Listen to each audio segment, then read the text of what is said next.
장이 끝나도 투자는 끝나지 않는다. 안녕하세요. 어예진의 방과 후 목돈연구소 어예진입니다. 10월 2일 목요일 연휴를 하루 앞두고 우리 시장 급등 마감했습니다. 코스피 지수 무려 90포인트 넘게 오르면서 드디어 사상 처음으로 3,500선을 넘겼습니다. 2.7% 오른 3,549.21로 기록을 했는데요. 개인들은 연휴를 앞두고 불확실성에 대비해 3조 원가량 주식을 정리하는 모습을 보였는데 반면에 외국인 투자자들은 대형 반도체주 위주로 3조 원 넘게 주식을 사들였습니다. 삼성전자가 8만 9천 원으로 9만 전자를 목전에 뒀고요. SK하이닉스 10% 가까이 오르면서 역시 40만 원을 눈앞에 둔 채 시장을 마무리했습니다. 코스닥 지수도 1% 오르면서 850선에 다시 올랐네요. 원달러 환율 3원 20전 내린 1,400원에 주간 거래를 마쳤습니다. 지금 이곳 목동의 기온은 25.2도입니다. 어예진의 방과 후 목돈연구소 시작합니다. 어예진의 방과 후 목돈연구소 김범수의 나타나 띄워드리면서 문을 열었습니다.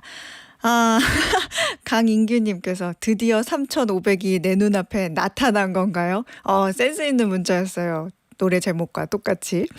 김진님께서는 인천공항 인파 엄청나네요. 수화물 붙이는 데만 2시간 대기하고 있어요. 와, 김진님도 어디 나가시나 봐요. 야, 근데 2시간이라고요? 이거 참고하셔서 해외 나가시는 분들은 좀 일찍 준비해서 나가셔야 될 것 같습니다. 김창배님께서는 열흘간의 연휴가 1시간 후면 시작. 소장님 만나러 6일에 출첵할게요. 좋은 정보는 놓칠 수 없으니까요. 라고 보내주셨네요. 그러게요. 쭉쭉 쉬시다가 6일에 꼭 다시 출첵해 주세요.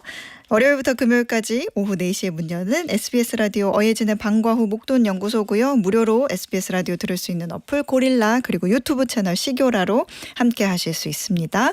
여러분들 사연도 많이 전해주세요. 단문 50원, 장문 100원의 유료 문자 샵 1035 무료 어플은 고릴라 있습니다. 소개도 해드리고 추첨해서 커피 쿠폰 보내드릴게요.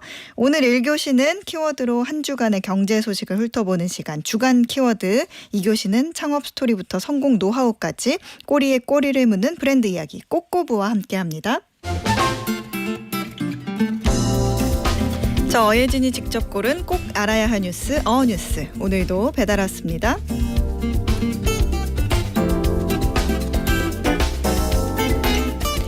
미국의 대표 수출품 하면 반도체나 원유, 자동차 같은 첨단 산업이 먼저 떠오르지만 의외로 콩, 대두가 미국 5대 수출품 안에 듭니다. 그만큼 많이 재배하고 많이 팔리는 전략 작물인데요. 이 콩을 가장 많이 사가는 단골 손님은 다름 아닌 중국입니다. 중국은 미국 대두 수출량의 절반 이상을 가져가는데요. 요즘 같은 수확철엔 전체 수출의 70%까지도 구매해 갑니다. 중국의 국민 식재료인 돼지 사료에 워낙 많이 쓰이기 때문이죠. 그런데 지난 5월 이후 중국의 구매가 아예 제로로 뚝 끊겼습니다. 노골적인 무역 보복입니다. 배경은 트럼프와의 관세 전쟁인데요. 원래는 미국산 콩이 브라질산보다 훨씬 싸지만 이번에 중국이 미국 콩에 34% 보복 관세를 붙이면서 가격 경쟁력을 잃었습니다. 중국은 이 핑계로 요즘 미국이 아닌 브라질, 아르헨티나 같은 남미 국가에서 물량을 채우고 있죠. 피해는 고스란히 미국 농민들에게 돌아갑니다. 판로가 막히자 콩이 남아돌면서 가격이 급락했는데요. 그렇다고 마냥 쌓아두기도 어렵기 때문에 이럴 땐 남는 대두를 압착해 콩기름으로 더 많이 만듭니다. 문제는 그렇게 만든 콩기름도 넘쳐나면서 가격이 같이 떨어졌다는 거죠.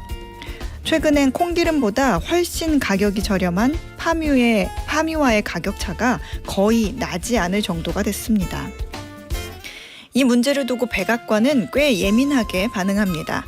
대두 농장들이 있는 지역들이 대선 등 주요 선거의 표심을 좌우하는 핵심 경합지이기 때문이죠. 사실 중국은 이 점을 노려 콩을 협상 카드로 쓴 겁니다.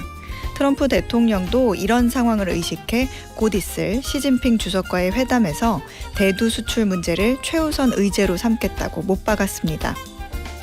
콩 한 알이 미국 지역사회의 생존과 경제, 그리고 정치, 국제관계까지 뒤흔들 수 있다는 사실이 새삼 놀랍죠? 이상 어뉴스였습니다.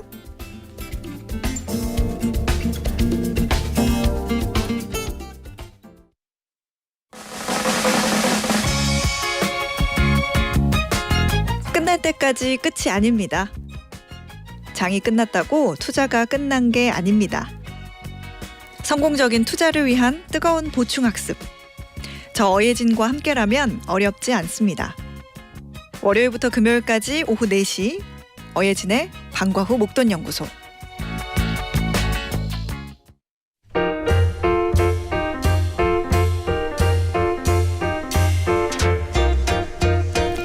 한 주 동안 세간의 이목을 끌었던 키워드로 경제를 맛깔나게 말아드리는 주간 키워드. 오늘도 한국경제신문 임현우 기자와 함께합니다. 어서 오세요. 네, 안녕하세요. 이번 주 첫 번째 키워드는 뭔가요? 네, 첫 번째 키워드는 마일리지입니다. 마일리지, 대한항공과 아시아나항공 마일리지 통합안에 대한 이야기인데 이 두 회사가 합병을 해가지고 이제 본격적으로 좀 마일리지 얘기도 나오고 어떻게 할 건가 말이 많이 나오는데 이 얘기 준비하셨군요. 네, 두 회사를 통합하는 과정에서 이제 각자 운영하던 마일리지 제도를 어떻게 합치느냐 이게 최대 관심사였는데요. 공정거래위원회는 6월에 대한항공이 초안을 들고 왔을 때 소비자에게 불리하다는 이유로 퇴짜를 한번 놨었습니다. 이번에 다시 들고 온 방안은 통과가 됐는데요.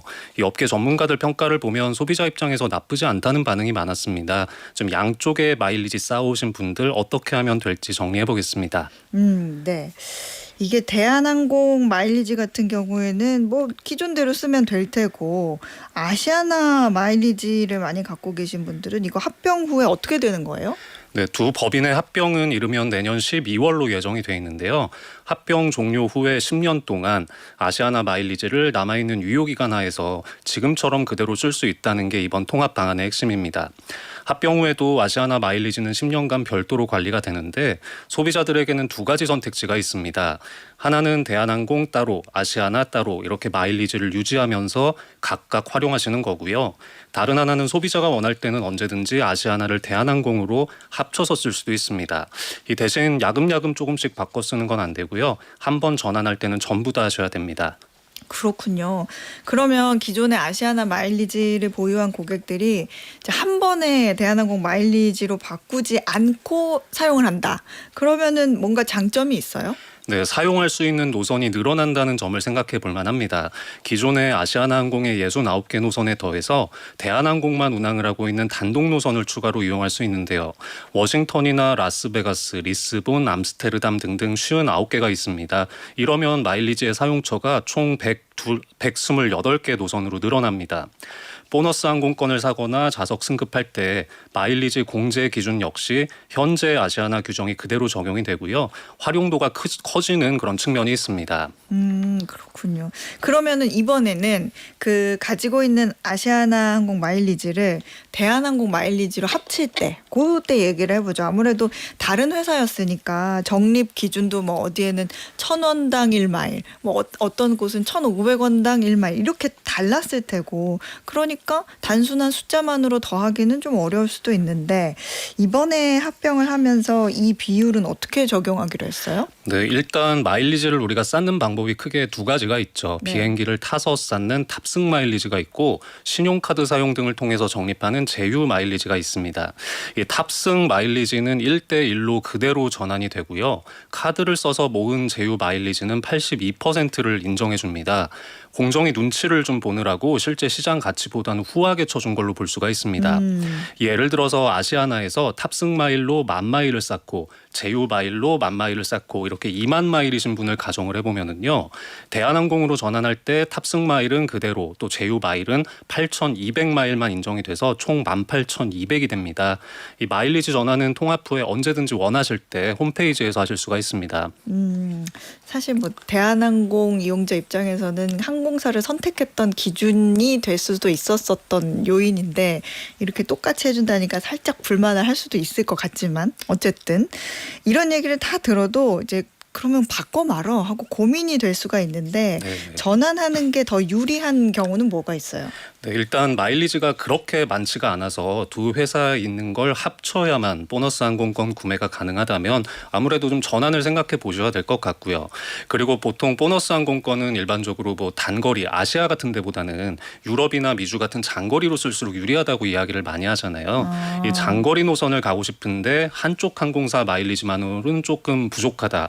이러면은 또 합치는 거를 고민해 보실 수도 있겠습니다. 네. 또 현재 두 항공사가 소속된 항공 동맹이 다른데요. 합병 이후에는 아시아나항공의 스타 얼라이언스 제휴항공사에서는 마일리지를 더 사용하실 수가 없게 됩니다. 대신 대한항공 마일리지로 전환을 하시면 스카이팀 제휴사에서 쓸 수 있다. 이것도 고려를 해볼 만합니다. 각자의 상황에 따라서 이제 계산기를 좀 두드려 봐야겠네요. 네, 카드로 쌓은 제휴 마일리지 비중이 높은 분들이라면 이게 전환했을 때 비율이 좀 깎이는 게 있기 때문에 너무 성급하게 전환하지 마시고요. 한 10년의 유예 기간을 활용하시면서 지켜보다가 하시는 것도 저는 괜찮다고 생각을 합니다. 그러면 우리 그것도 있잖아요. 회원 등급해서 왜 뭐 회원 등급이 높으면 공항 라운지도 좀 이용할 수 네네. 있고. 근데 그 마일리지 전환만큼 그런 부분에서 또 민감한 분들 계실 텐데. 그렇죠. 이 아시아나 회원들께서는 합병 후에 유사한 혜택을 주는 대한항공의 회원 등급을 자동으로 받게 됩니다. 이 대한항공에서는 아시아나의 우수 회원들이 들어올 것에 대비해서 중간 단계 등급도 신설한다고 하는데요. 이 공정위에서는 어떤 경우 간에 기존 등급보다 불리해지는 일은 없을 것이라고 설명하고 있습니다. 이 아시아나를 대한항공 마일리지로 전환할 때는 양쪽의 탑승 실적을 더해서 이제 회원 등급을 다시 산정하게 되는데요. 이 과정에서 기존 등급과 새로운 등급 중에 더 높은 거를 적용해 줄 예정이라서 이것도 소비자들에게는 좀 유리할 수 있는 점이 되겠습니다. 그렇군요. 두 번째 키워드도 볼까요? 네, 두 번째 키워드는 카카오톡입니다. 카카오톡.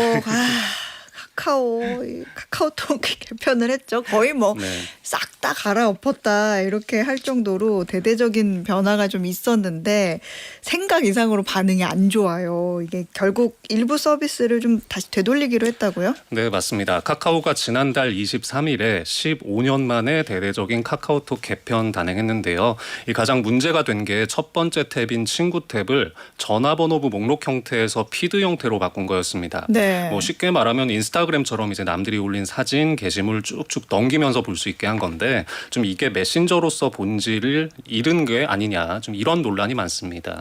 이게 저도 업데이트를 안 하면 네. 괜찮을 줄 알았는데 어느 날 이게 자동으로 업데이트가 됐나 봐요. 친구 목록을 봤다가 이게 뭐야 하고 정말 뒷목을 잡게 됐는데 이 즐겨찾기 해놓은 뭐 단체 카톡방도 다 없어지고 뭐 개별 친구만 있고 네네. 뭐가 뭔지도 모르겠고 갑자기 그 예전에 십수년 전에 그 기자 시절 출입처 부장님 등산 사진이 막 갑자기 올라와 있고 그래서 저와 같은 마음이셨던 분들이 정말 많았던 것 같아요.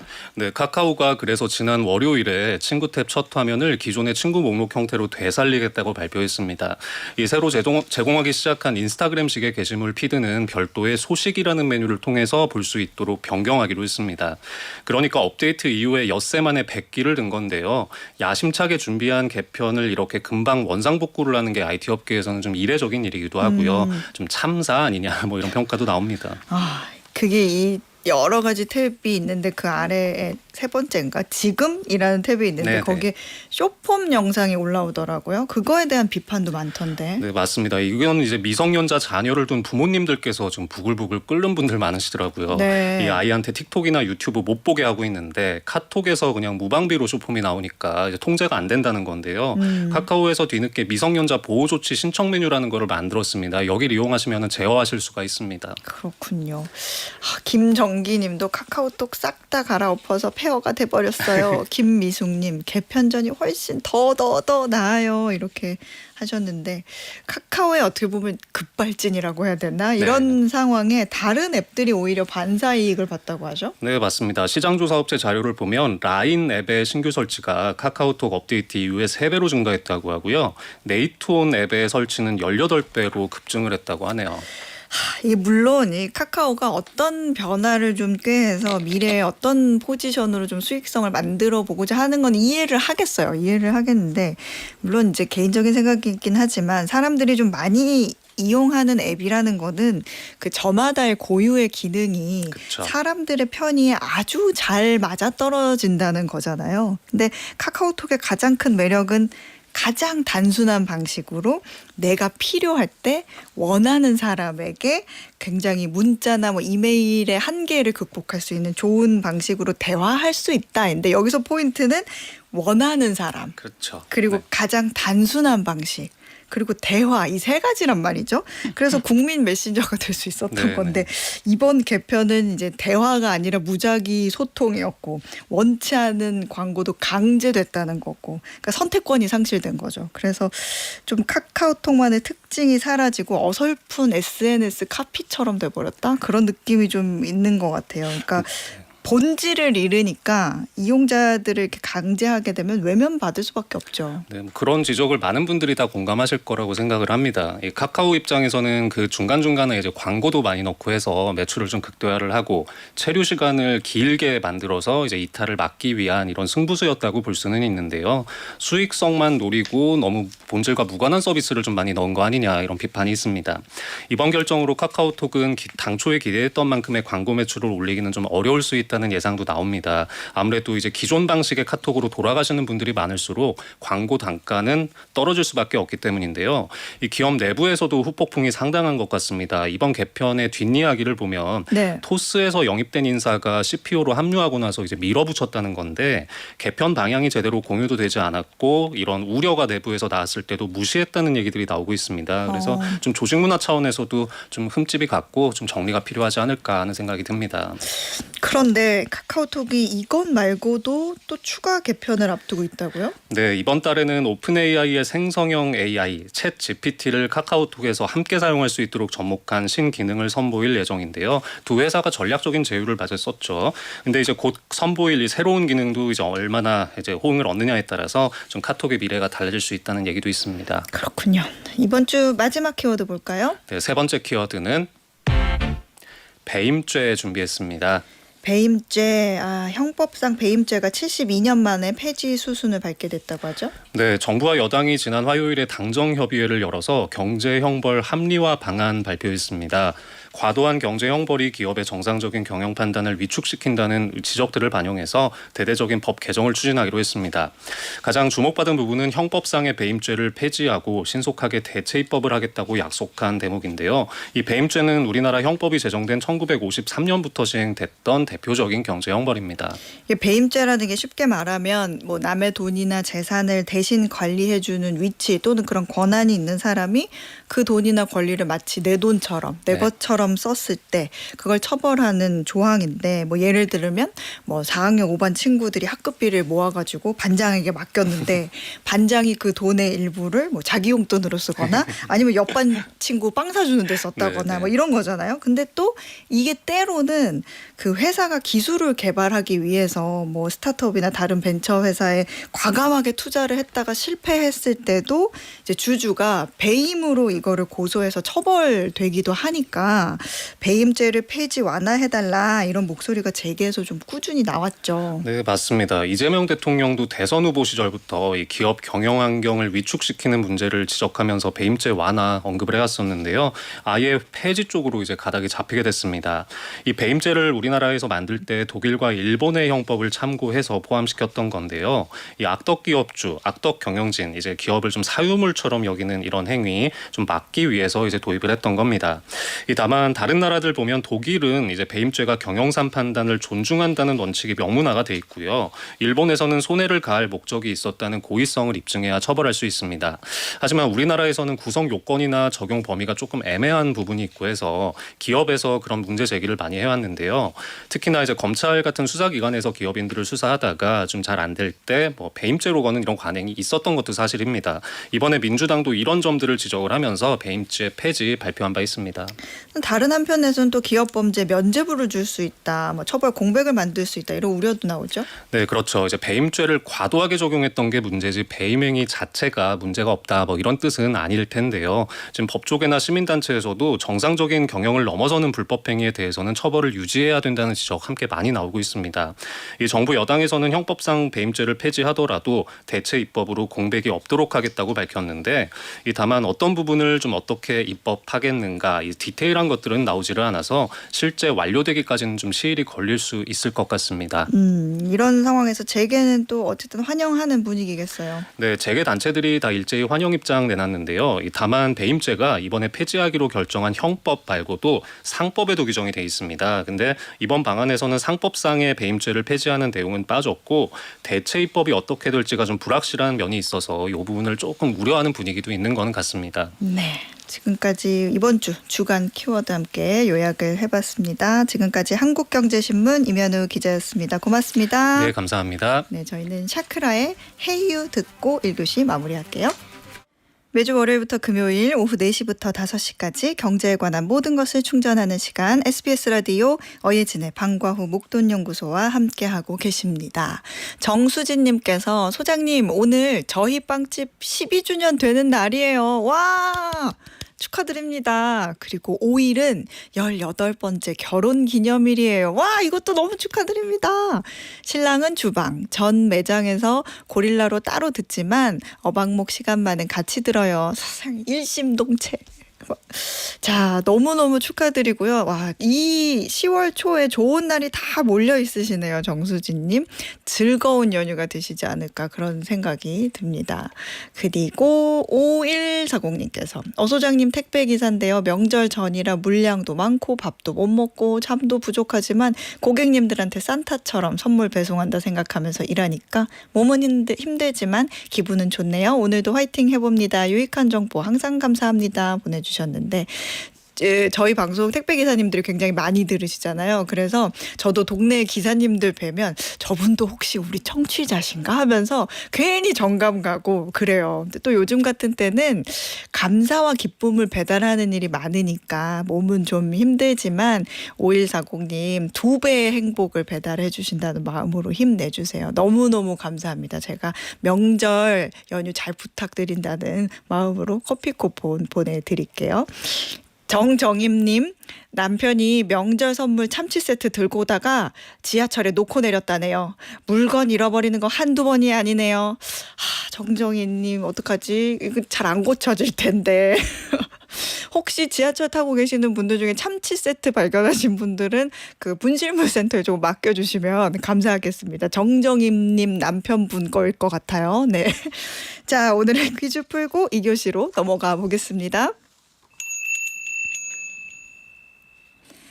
금값이 계속 오르고 있습니다. 지정학적 불확실성이 여전한 데다 미국 금리 인하 기대감이 커지면서 달러 가치가 약세를 보이기 때문이라는 분석이 나오는데요. 오늘 한국거래소 기준 금 한돈 가격이 71만 원을 넘어섰습니다. 여기서 퀴즈입니다. 흔히 금의 무게를 헤아릴 때 한돈, 두돈 이렇게 돈이라는 단위를 쓰는데요. 전통적인 금속 단위인 돈은 그램으로 환산하면 몇 그램일까요? 자, 보기 있습니다. 1번 1.5g, 2번 3.75g, 3번 5.5g.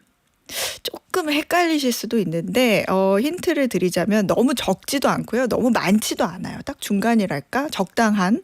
네. 정답 아시는 분들은 단문 50원, 장문 100원의 유료 문자 샵 1035나 무료 어플 고릴라로 보내주세요. 당첨되신 분들 중에 추첨해서 편의점 상품권 보내드리겠습니다.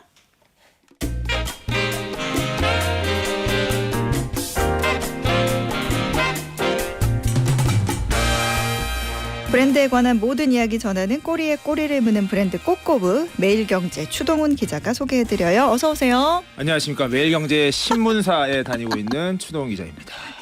항상 뭔가 준비를 안 해오시면 뭔가 허전해. 그래서 지금 추동훈 기자님은 그 신문 본인의 소속 회사인 매일경제 신문을 펼쳐들고 지금 인사를 하고 계십니다. 라디오로 들으시는 분들은 뭔 일인가 궁금하실까 봐. 자, 추 기자님 신문 그만 접으시고 네. 오늘 브랜드는 뭔가요? 자, 제가 오늘 신문을 크게 펼쳐놓고 시작을 했습니다. 네. 그래서 오늘 소개시켜드릴 브랜드가 그러면 신문사인가? 매일경제 신문을 소개하느냐? 그건 아니고요.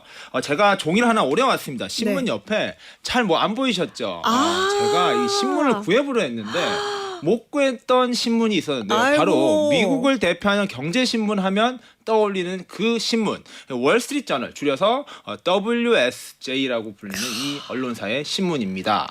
뭐 깨알같이 오려서 붙여오셨어요. 못 구했습니다. 제가 구하려고 엄청 미국까지 갔다 올 뻔했는데 비자 문제 때문에 갔다 오지 못했고요. 자, 그래서 정말로 그러면 월저널을 소개시켜 드리려고 하는 것이냐? 그것도 아닙니다. 네. 오늘 소개시켜 드릴 브랜드는요. 바로 미국을 대표하는 인덱스 지수라고 하죠. 네. 이 다우존스의 탄생 이야기를 전해드리려 합니다. 다우존스의 탄생이라 사실 다우존스는 주식시장에서만 주로 듣던 다우존스 지수인데 그 브랜드 스토리로 이거를 들어본다고 하니까 좀 신선하네요. 다우존스 지수가 다우존스 앤드 컴퍼니라는 회사에서 만든 건가 봐요. 이거 누가 창업한 거예요? 그렇습니다. 그리고 다시 한번 말씀드리지만 이 월스트리트 저널이 이 다우존스와 관계가 있는 회사라는 것도 오늘 말씀드릴 건데요. 이 다우존스 앤 컴퍼니라는 회사에서 가지고 있는 인덱스가 바로 이 다우존스 인덱스라고 보시면 될 것 같고 네. 이 창업자 찰스 다우가 있고요. 네. 에드워드 존스가 있습니다. 하여튼 그 미국인들은 자기 성을 참 아껴. 이름 정말로 네. 자부심이 강한 거죠. 그러니까요. 그리고 숨은 주역 찰스 버그스트레서 이 세 명이 공동 창업자인데요. 그렇게 따지면 다우존스, 찰스 버그스트레서 지수여야 되는데 네. 왜 그 사람이 빠졌는지에 대한 이야기 그리고 이 월스트리트 저널과 다우존스는 무슨 관계가 있었던가에 대한 이야기를 오늘 들려드리겠습니다. 일단은 찰스 다우라는 사람은 어떤 사람이었어요? 이 사람이 주인공입니다. 네. 이 사람이 핵심 인물이고요. 정규 고등교육은 받지 못했지만 기자로 성장해서 이 시장을 숫자와 데이터로 해석한 경제 저널리즘의 개척자라고 불렸는데요. 1851년 태어났습니다. 굉장히 오래된 인물이고요. 말씀드린 대로 어린 시절에 어려웠기 때문에 어려운 유년기를 보내고 정규 교육은 못 받았지만 정말로 글쓰기와 역사에 관심이 많았다고 해요. 그 덕에 21살이 되던 해 이 매사추세츠 주에 있는 한 곳에서 기자로 사회생활을 시작했습니다. 선배님이시네요. 엄청난 선배님이죠. 저희들의 선배님이시고요.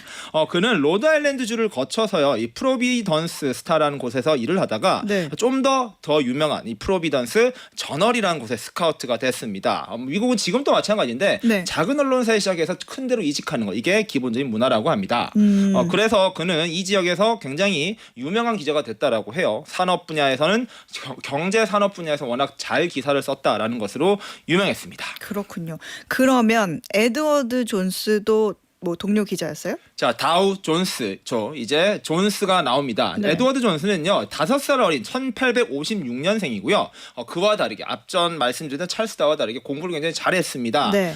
미국의 아이비리그 대학이라 하죠. 이 브라운대를 다니다가 중퇴하고 네. 언론인의 커리어를 시작한 기자입니다. 그는요, 수리 감각과 분석 능력이 뛰어났다라고 했고요. 재무자표를 잘 봤다라고 해요. 경제 기자로서 타고난 역량을 가졌고요. 기업의 본질적 가치를 파악하는 데도 탁월한 재능을 가졌습니다. 그렇군요. 그러면 이 두 사람은 어디서 만난 거예요? 뭐 기자들이니까 당연히 네. 언론사에서 만났겠죠. 저희 방송국에서 만나지는 않았던 것 같고 말씀드렸던 그 프로비던스 저널에서 함께 일했습니다. 그런데 이제 프로를 알아본다라고 하죠. 네. 서로 슬쩍 보니까 쟤 좀 하는데 좀 치는데 이렇게 된 거죠. 유능한 인재는 서로를 알아봤습니다. 그렇군요.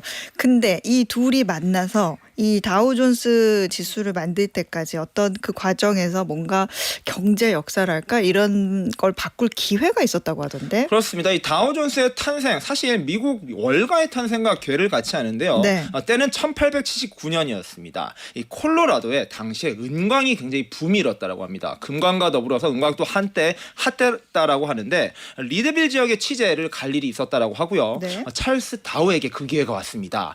그는요 이 취재를 따라갔는데 이곳에서 여러 가지 사람들과 여러 업계의 사람들이 갔다라고 합니다. 국회의원, 기업가, 투자자들이 함께 갔었고요. 이렇게 4박 5일 동안의 기차 여행을 가는 동안 이 사람들과 이야기도 많이 나눠봤고요. 정말 투자에 대해서 진짜 자본가들이 어떻게 생각을 하는지 어떻게 투자하는지를 정말 잘 지켜볼 수 있었다라고 해요.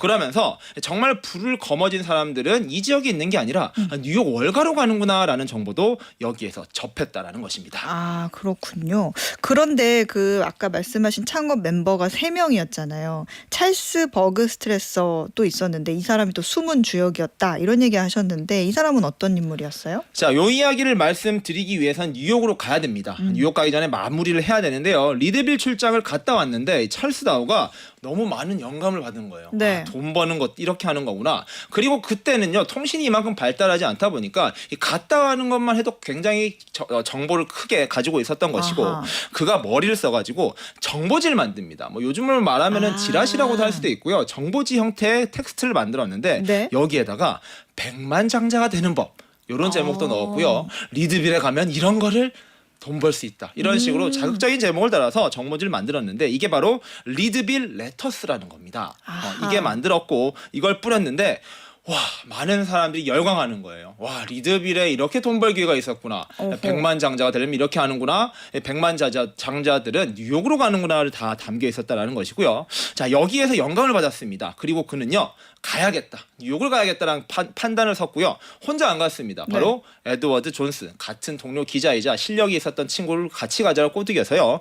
뉴욕에 도착하게 됩니다. 그리고 그곳에서 다녔던 회사가 바로 키르넌 월스트리트 파이낸셜 뉴스라는 경제지 통신사인데요. 네. 여기에서 일했던 사람이 바로 전신 통신 전문가가 이 버그 스트레서라는 인물이었습니다. 아, 그 정보지 같은 그 리드빌 레터스가 어떻게 보면 어떤 금융 언론의 원조랄까 시작이랄까 그렇죠. 그런 생각이 드는데 결국에 이들이 만든 회사 이름이 다우 존스 뭐 버그 스트레서가 아니고 다우 존스잖아요. 네. 이거는 왜 빠진 거예요, 자 이분은? 그렇게 이 세 명의 남자가 힘을 합쳐서요 뉴욕 증권거래소 인근에 있는 월스트리트 15번가 지하실에 사무실을 차렸습니다. 공간은 작았었는데요. 생산된 뉴스들을요 기존 언론들과는 다르게 정직한 정보를 써야겠다라고 이야기를 했었고 말씀 주신 대로 회사 이름을 지었는데 다우 존스 앤 컴퍼니였습니다. 근데 이유가 재미있습니다. 네. 그의 이름 그러니까 버그 스트레스가 어렵기 때문이었습니다. 뭐가 어떤 면에서 어려워요? 이름이 발음이 너무 어렵다는 거죠. 이게 정말로 심플하게 정보를 제공해야 되는데 야 저 다우존스 정보지 좀 줘봐 이래야 되는데 저 다우존스 버그 스트레스 너무 길잖아요. 그렇지. 그래서 고심 끝에 이 버그 스트레스가 내 이름은 빼자. 내가 또 기자도 아니지 않냐라고 해서 그걸 빼고 만들어진 이름이 바로 다우존스였습니다. 그렇군요. 그 굉장한 결정이었을 것 같은데 어쨌든 회사를 처음 만들었을 때 초창기는 어땠어요? 그렇습니다. 처음에 그 시기만 해도요 뉴욕이 폭발적으로 성장할 때였습니다. 돈이 네. 몰리고 있었고요. 경제에 대한 많은 정보가 오갔습니다. 그런데 정보가 많다 보면 아무래도 부정적인 일이 발생하겠죠. 기업들이 돈을 주고 이 정보를 좀 만들어 달라라는 언론 유착도 많았었고요. 네. 그로 인해서 특정 종목이 올라가는 경우도 많았다라는 것이죠. 그래서 이 다우존스는 여기에서 승부를 봐야겠다라고 판단했고 정확한 데이터 기반의 뉴스를 시장에 만들어내자라는 판단을 했었고요. 그렇게 해서 만든 것이 바로 애프터눈 레터라는 것입니다. 애프터눈 레터. 그러니까 뭔가 어떤 지금의 우리가 생각하는 신문 같은 그런 건 아니고 굉장히 짧은 종이 몇 장 정도였던 것 같은데 그건 뭐 어떤 내용의 뭐 어떤 형식이었어요? 그 찰스 다우가 리드빌 레터스로 재미를 봤잖아요. 네. 이게 통한다라는 걸 안 겁니다. 사람들이 정보에 얼마나 목말라 있는지를 알았기 때문에 말씀드린 대로 이 객관적인 정보를 모아서요. 애프터눈 레터입니다. 말 그대로 정오가 지나면 오전에 돌았던 정보를 싹 모아서요. 레터지로 만들어서 뿌려버린 겁니다. 그런데 이 역시 그의 예상대로 대박이 난 거죠. 1883년에 시작을 했었고요. 2쪽짜리 금융 요약지로 시작을 했었는데 이 1000명이 넘는 구독자를 금방 모았다고 합니다. 그래서 월가에서는 야, 너 애프터눈 레터 있니? 나도 좀 빌려줄래? 이런 말이 오갈 정도로 굉장히 인기가 있었다라는 것이고요. 이 정보지는 투자를 결정하는데 굉장히 중요한 참고 자료로 통용됐습니다. 그렇군요. 이게 뭔가 이제 잘 되는 느낌이 오는데 이렇게 발전하면서 월스트리트 저널이 되는 거군요. 그렇습니다. 자, 여기가 바로 이 월스트리트 저널이라는 신문의 창간 스토리인데요. 금방 말씀드렸던 애프터눈 레터가 너무 잘 되다 보니까 네. 2쪽짜리가 4쪽짜리가 되고요. 4쪽짜리가 8쪽짜리가 됐습니다. 업계에서는 야, 그거 이제 신문으로 만들자, 저널리즘으로 가자라고 했던 것이고요. 그렇게 1889년에 월스트리트 저널이 창간됐었고요. 팩트, 데이터 중심으로 해야 되고요. 이것만 보면은 투자하는데 정말로 부족함이 없다라는 컨셉을 가져갔었습니다. 예를 들면은 경제 공부를 하려면 목돈 연구소와 이 반가운 목돈 연구소만 보면 된다라는 식으로 정리가 된 것이죠. 마치 이거는 추동훈 기자와 얼진 기자가 합쳐가지고 어추 그 컴퍼니를 만들었다가 만들까요 지금? 오목교 저널을 만든 거네. 오목교 저널을 만들었어. 이게 다우와 존스 그리고 버그 스트레서는 그러면 이 만든 월스트리트 월스트리트 저널에서 각각 어떤 역할을 맡았어요? 그렇습니다. 대장은 다우라고 보시면 될 것 같고요. 찰스 다우는 기사를 쓰고 편집하는 일을 했습니다. 존스는 아까 말씀드렸다시피 재무제표 잘 본다라고 했죠. 데이터 해석에 집중을 했고요. 버그스트레서는 돈을 관리하고 이 통신망을 또 잘 다루지 않습니까? 그렇게 세 명은 각각의 역할을 정확히 하면서 회사를 성장시켰습니다. 그렇군요. 근데 이 월스트리트 저널이라는 이름이 어떻게 보면 되게 상징성 있고 되게 잘 지은 느낌이거든요. 근데 여기에는 이제 사람 이름이 아니라 그렇죠. 이 길가 사람들의 이름인데. 사무실이 월스트리트에 있어서 그런가? 왜 어떻게 지은 거예요? 뭐 월스트리트 저널이란 뜻은 사실 심플합니다. 정말 월가에 있는 신문이고요. 월가를 대표하는 언론이다라는 뜻을 가지고 있는데요. 여기 또 흥미로운 게 있습니다. 네. 버그스트레서가 자기 이름을 회사 이름에 못 남겼죠. 네. 근데 월스트리트 저널이라는 이름을 지은 사람은 버그스트레서라고 합니다. 즉 그는 그의 이름은 못 남겼지만 세계적으로 가장 유명한 경제제 이름을 지으면서 그의 역할을 충분히 한 것 같아요. 월스트리트 저널의 탄생기는 알겠는데 우리 맨 처음에 얘기한 거는 다우존스였잖아요. 다우존스 앤 컴퍼니.